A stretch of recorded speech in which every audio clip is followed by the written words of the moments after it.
So, and how long was the second tour? They're all 4 months. Okay, so Yeah. 4 months on, then 6 months off. Yep.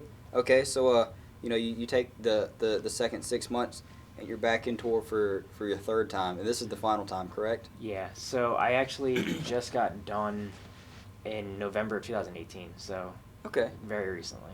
nice, nice. So you mentioned that your standout moment was in the third tour. What was that standout moment? So my last tour I actually got to go into Syria, where a lot of the main focus was. And so there's two rivers in Iraq. There's the Euphrates and the Tigris, and the Euphrates River Valley was like ISIS's last standpoint.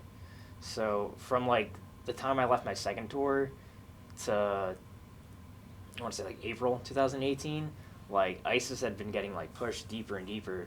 Like the Kurds were winning, very offensive.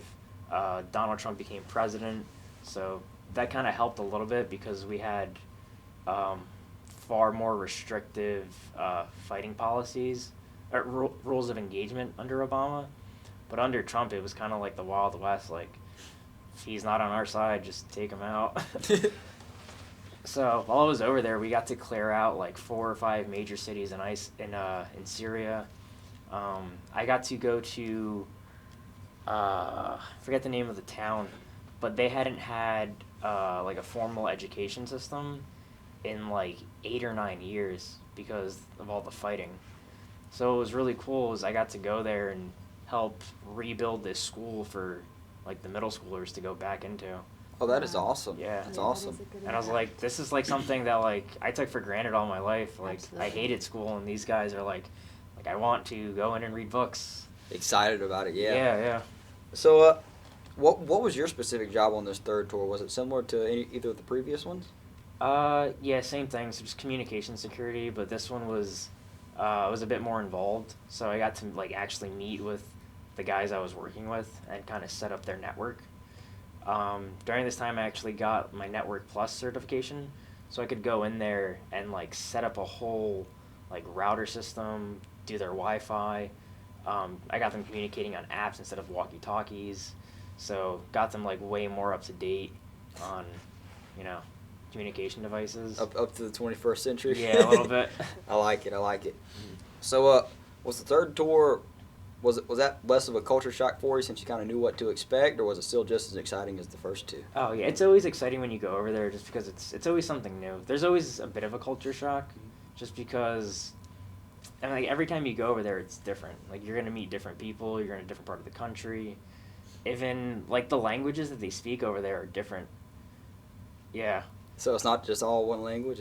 No. So Arabic is heavily influenced on other countries. So I want to say like Iraqi Arabic is heavily influenced on like Babylonian and Sumerian language. Okay. Yeah. But if you go south to like Jordan and like parts of Israel, there are influences of Aramaic and Hebrew in it. So it's like a completely different language. Different It's like dialects. yeah, it's like West Coast slang versus East Coast slang. Like Totally it's different. different. Yeah. Oh, for sure. Mm-hmm. So, was there anything else on the third tour that maybe stood out to you that we don't know about, or you'd like to tell us about? Or Well, being that like I knew I was getting out of the military in February, so I wanted this to be like one of my like defining moments. So I took the time out to like go into town, like meet locals and kind of find out more about the culture. Wow. And I was very surprised that like I knew people over there spoke English because the colleges in the Middle East, you have to know English to go to college because they study like George Orwell and Shakespeare that aren't converted into Arabic. Those books are written in English. So if you want to study in college in the Middle East, you have to know English. wow, Yeah. I was not aware of that. Yeah. Yeah, That's but very it was, interesting. It was shocking to go into town and then find people speaking English when you would probably. And they speak it really well too. So you're like nervous at first. You're like, uh-oh, I shouldn't be talking to you. Right. So, can you tell me a little bit about going like a day in the town? So have you ever seen like Indiana Jones? Yeah, It's yeah. like kind of similar to that. It's very hectic. There's people like trying to sell you stuff all the time. They don't have tobacco or liquor products like readily available because it's hard to get like vices passed through customs. So it's funny when you see like a truck filled with cigarettes like pull up, people just run over to it and will pay whatever just to get a pack. Selling arms and legs to get cigarettes. Yeah, it's crazy. Oh man, that's like I didn't know all this about the Middle East, you know. Mhm. So this is all new to me. So it's pretty interesting. Besides the Middle East, have you traveled anywhere else? No, I've only been to Iraq and Syria. Okay. Which is kind of like one of the reasons I wanted to get out because the shop that I was working in, it was going to be a while before I ever got to travel somewhere fun. Yeah. So, like the Middle East was cool and everything. I went There's- vacation there. There's Yeah. a whole world out there left to see. Yeah. So would you say there were any big differences between Iraq and Syria that you noticed, or maybe favored one over the other? So Iraq was a bit more civilized, I'll say that. Like you go into a restaurant and people are very welcoming. Like they put bread and vegetables on the table and like get your drinks and whatever. In Syria, things were a bit more hostile. Like I didn't know if they just didn't like Americans or if it was the atmosphere, but you'd walk into a place and like you'd have to go to the counter to like order food when like you would see people going around serving. So it was a bit of like, do we belong here kind of thing, or is it just the way things work? Yeah. Mhm. So you mentioned food. I got to ask, what was the food like over there? So you can walk into like a butcher shop, like watch this lamb get like slaughtered in front of you and then served like 2 seconds So later. it's just there. It is. It's just there, yeah. The food's pretty good. I don't know if you guys have ever had like Mediterranean, Middle Eastern food. It's a lot of like falafel and shawarma and stuff like that. Yeah. When I was in Baghdad, they did have a Wendy's and a Church's Chicken. Yeah, and a KFC. Really? So yeah, there are like there's American style like influence over there, I Yeah. should say. Were they any? Were the Wendy's, the KFC, were they any different than the ones over here? Yeah, very different. I mean, I don't like KFC, but I was like, KFC in Iraq, gotta try it. But Bucket list thing. yeah, exactly. But I don't know, it's KFC. Yeah. It's like, you're getting what you're paying for. Yeah, exactly. So, is there anything that maybe you would like civilians to know, just your average everyday American, about tour, or that we maybe don't know or then should know? I think everyone's experience is different. I was very fortunate enough to like be in the group that I was in. Like, if you meet a guy that's like an engineer in the infantry, he probably had it harder, like way worse than I did. Like I was a computer guy, so I got to enjoy my deployments. So I would just ask like, what was your job in the military before saying where did you go or how was your experience, just so you get an understanding of what kind of work they did. Yeah, for sure. Mm-hmm.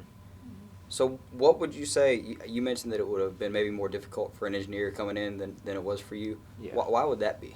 Well, like infantry guys and engineers are usually on like the front lines. They're there to assemble the weapons and formulate the battle plans and stuff like that. So they're in like the heat of the moment. Probably had a much worse time than I did. Where like I'm there to set up your computer network. I'm not going to be doing that under fire. Like I'm going to be doing that when I have time to do it. A little bit safer environment. Yeah. Like there are reporters in the military that are there to like take photographs and do like what you guys are doing right now, do interviews. And I mean, I'm sure they enjoy it, but there are times where they're like in the middle of a gunfire, like trying to like Oh my goodness. record this. Yeah. Yeah. Just for history's sake and just to Yeah, document it. Yep. We learned about the different jobs in the military, and there's like military bands and, Yeah. like you said, military photographers. Mhm. So the jobs vary. So that's a good question to ask. Yeah, Right. for sure. There are definitely a lot of jobs out there. Yeah. But I was just like, if you're gonna meet people in the military, or someone says, "Oh, I was, in the Air Force or whatever," just ask them what their job is instead Yeah. of like asking about their experience, because like everyone's gonna complain about their job, but experiences are different. Yeah. So you said you would ask about the job first, like what they did Yeah. as far as their career. Would you Yeah. say that's more about a politeness, or that's more of what they like to talk about? That's more what they like to talk about. Yeah.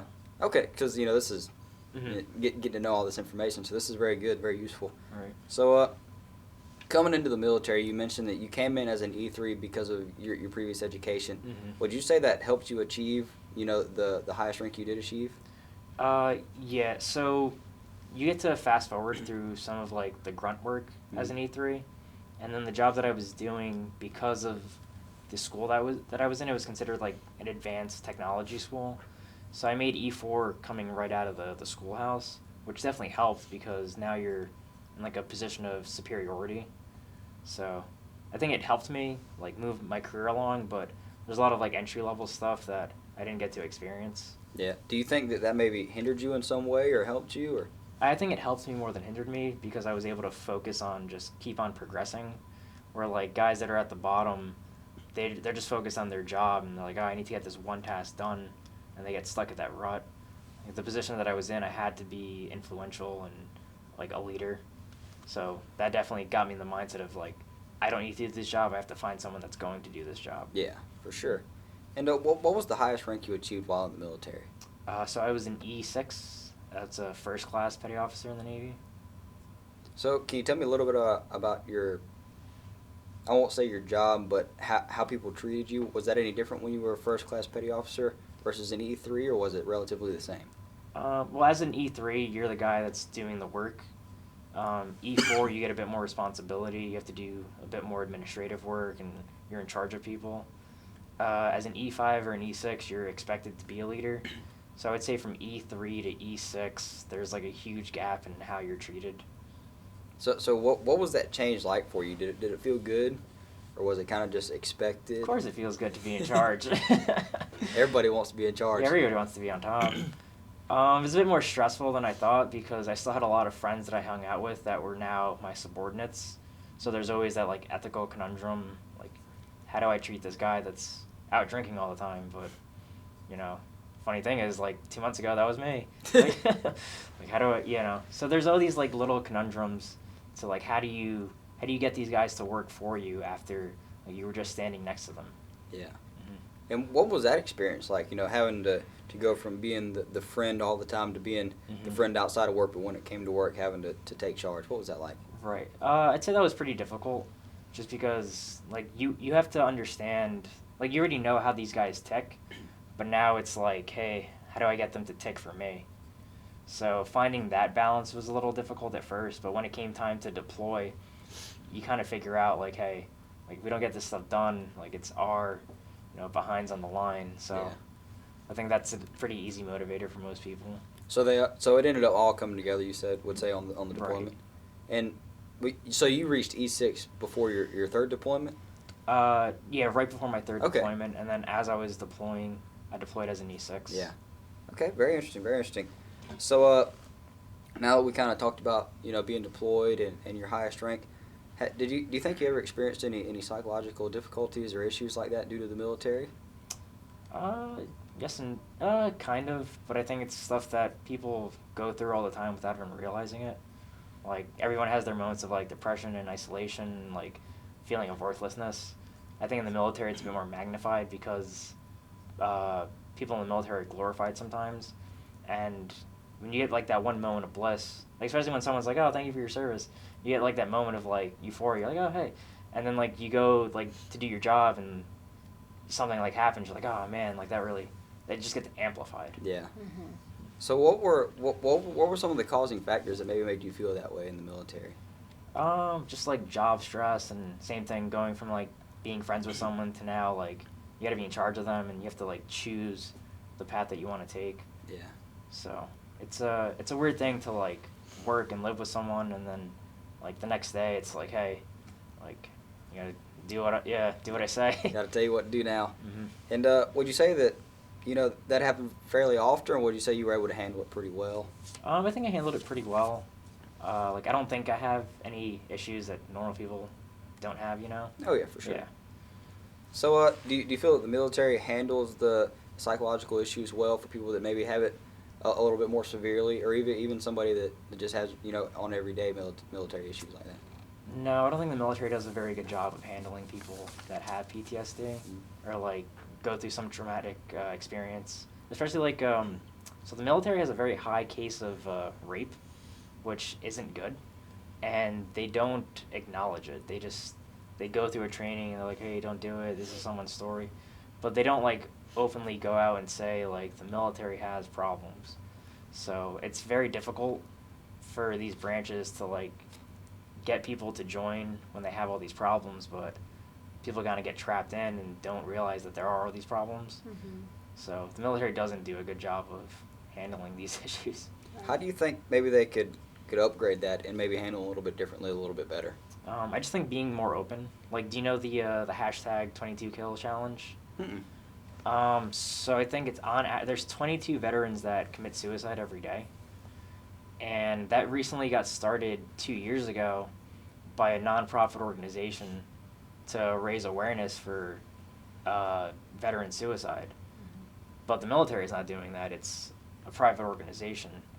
So it's kind of up to people that are in the military that acknowledge these issues to spread it. Say, hey, like there are a lot of issues that need to be resolved. Yeah. Because they're not going to do it. Otherwise, people wouldn't join if they Yeah. knew. Like if you went to like a job interview and the guy was like, hey, like we're going bankrupt and this and that, you probably wouldn't want to join. Yeah. Yeah. That's a good point. Mm-hmm.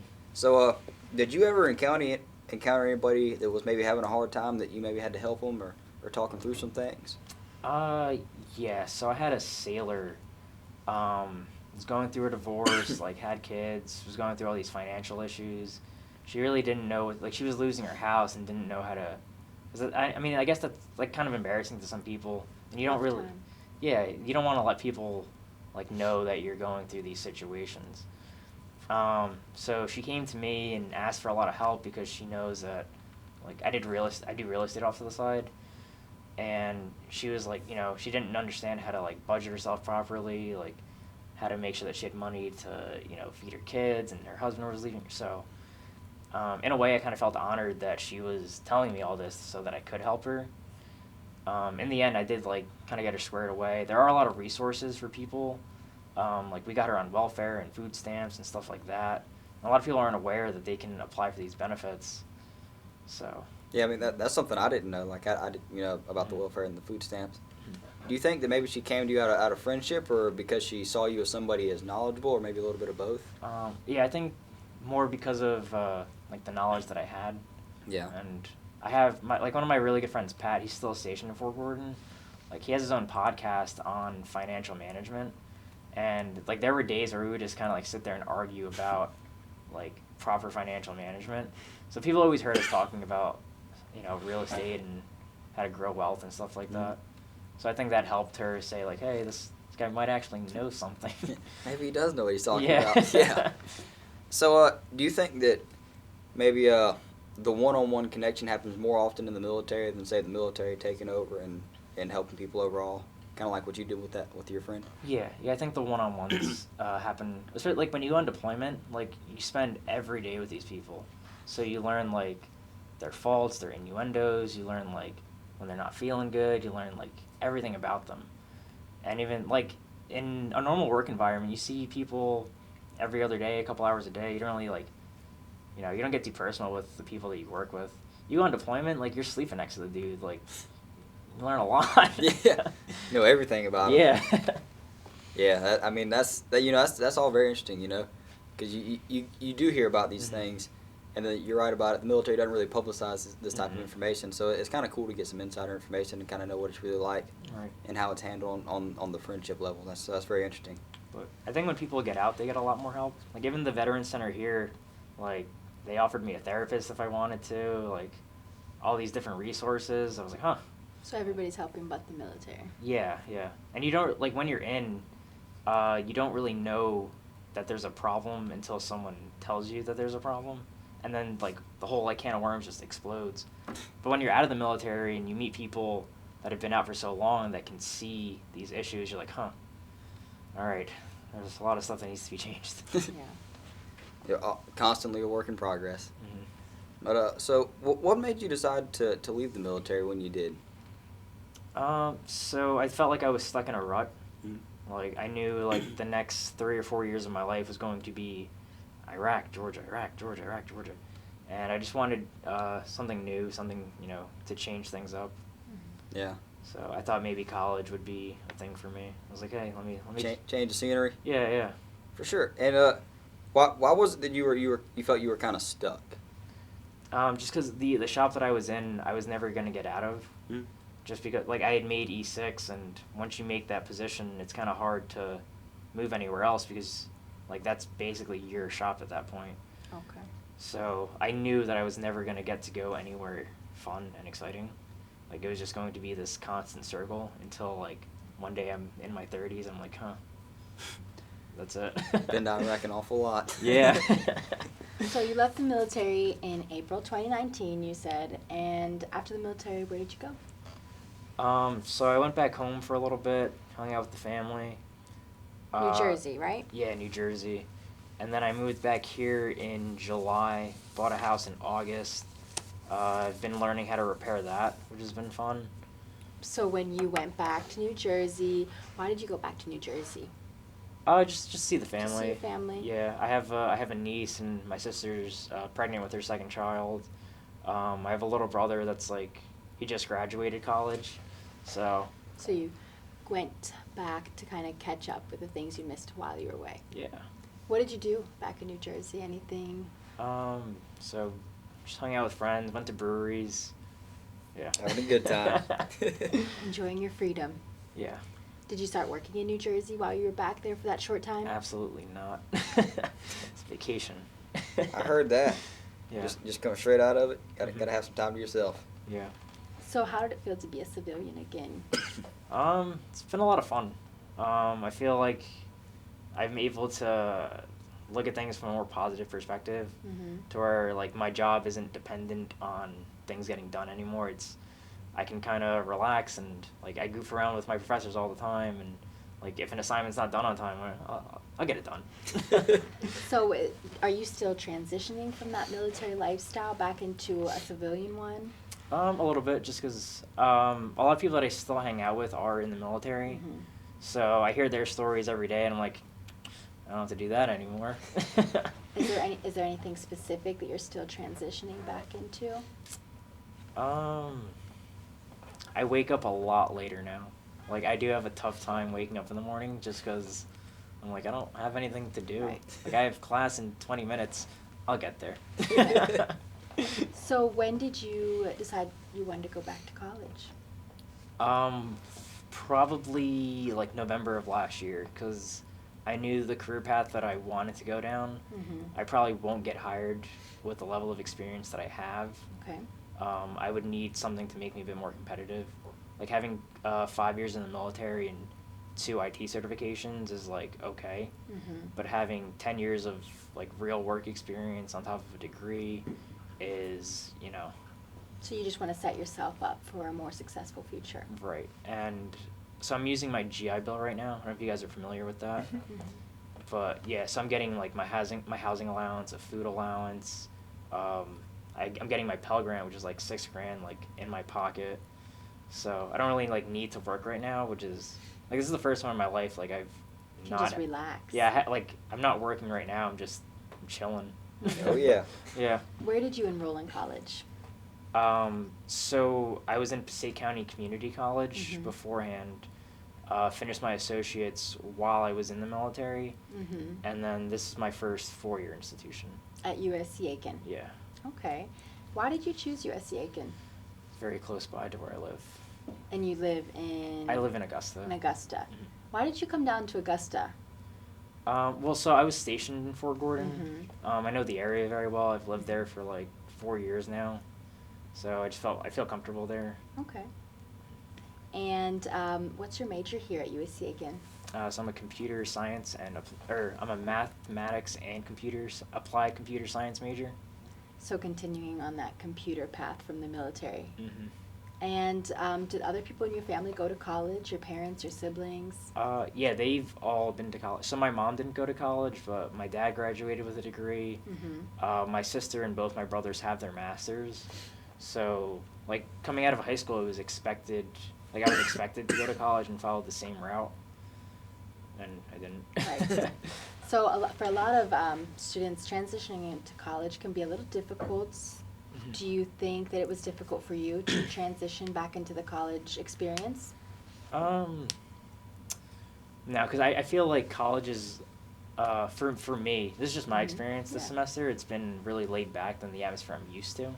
Like, I'm used to, like, this has to be done by 5 p.m. yesterday, and then, like, you gotta get started on this project, like, 2 weeks ago. Mm-hmm. Where, like, not that I'm lazy, but I've been far more relaxed on my assignments. Been taking advantage of that leeway. Yeah.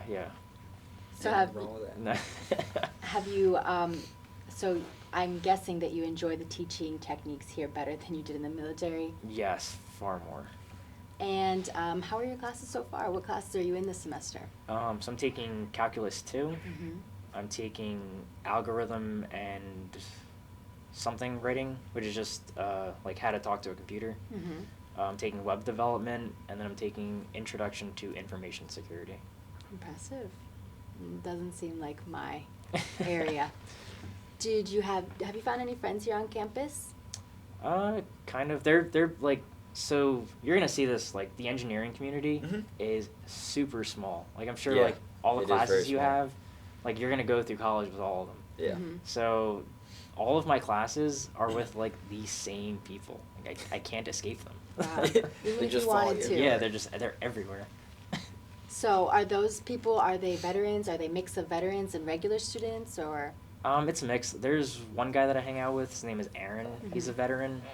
And then the majority of the students are all like 19, 20 years old, Mhm. like traditional college students.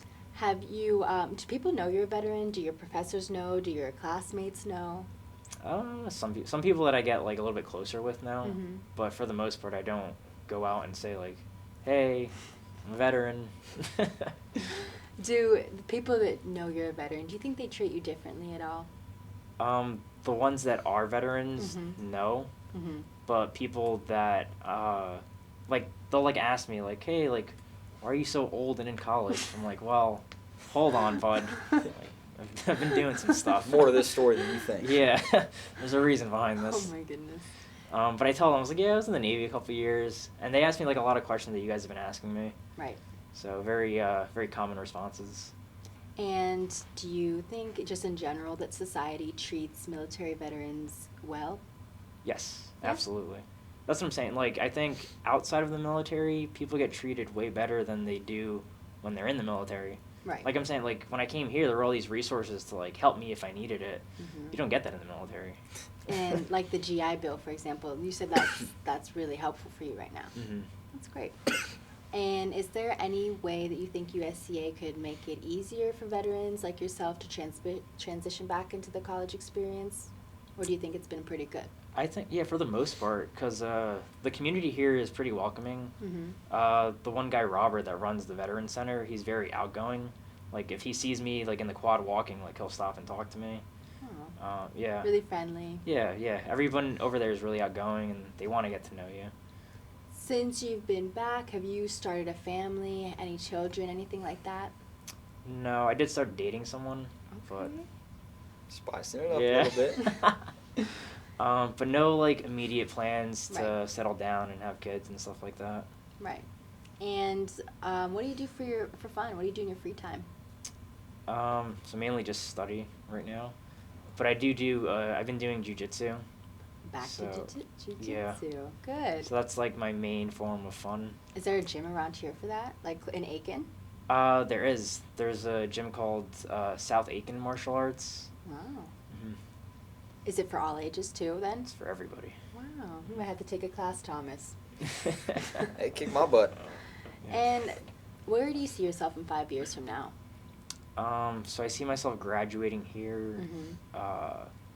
Hopefully spring of 2021. Mm-hmm. I'll probably be working at Fort Gordon as like a contractor, something like that. But my main thing right now is I really want to develop my real estate portfolio. So I currently have 4 properties. Like, by the time I graduate college, I want to have 10. And then, like, 3 years from that, I want to have 30. Mm-hmm. So I just want to keep constantly expanding on that. So your dream is to become like a big time realtor. I want to have financial freedom. Okay. I So wanna, kind of like the idea of having no credit, maybe yeah. socially, financially independent. I think is that the term for it? Yeah, like, yeah, I don't want to have to like plan ahead to be like, oh, like I need to save and budget for this. I just want to have financial freedom. Yeah, like Pay you said. cash for it. Yeah. I'll take that Lambo. If you go back to working at Fort Gordon, are you working there as a civilian or? Mhm. Okay. I guess just some conclusion questions. Overall, was your service in the military a good experience, a bad experience, neutral? How would you describe it? I mean, while I was in, I definitely enjoyed it. You have your goods and your bads, Mhm.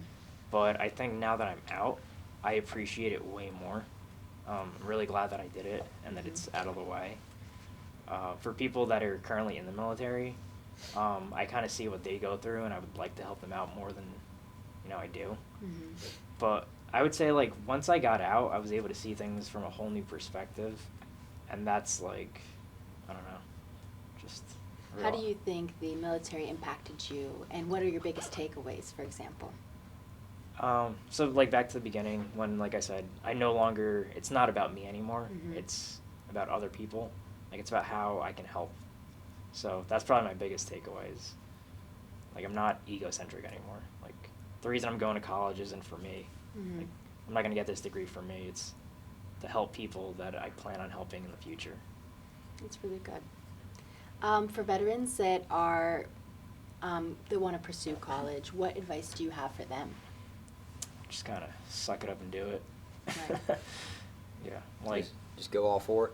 yeah, like, coming in here, I didn't know how I was gonna like it at first, but I just kind of said, I like bit my lip and I was like, all right, I'm gonna get this done. And is there any advice you would just give to civilians about the military? Is there anything you'd want them to know? I mean, if you see someone that's in the military, I wouldn't treat them differently. Mm-hmm. Like, I wouldn't put them on, like, a pedestal. Yeah, ask about their job, but ask about other things. Like, Mhm. ask about their family, like, their personal life. Right. Not like, how was your first deployment to Iraq? They don't want to talk about that. Right. Yeah. They just want to, like, if you ask, like, how many kids do you have? Like, I'm sure they would love to talk about that. Right. Yeah. And you don't have any regrets about joining the military or anything like that? None. Not one. Okay. So, Andrew, is there anything that we may have missed that you'd like to put in here or talk about? Yeah, I think you guys did, like, a really awesome job Wow, asking me thank these you. questions. Well, hey, we certainly appreciate it, and I hope I gave you guys enough material to. Oh, you gave us run off everything of. we could have asked for and more. We certainly appreciate you taking the time to come and talk to us today, and most importantly, we appreciate your service in the Navy. But other than that, I think that concludes our interview.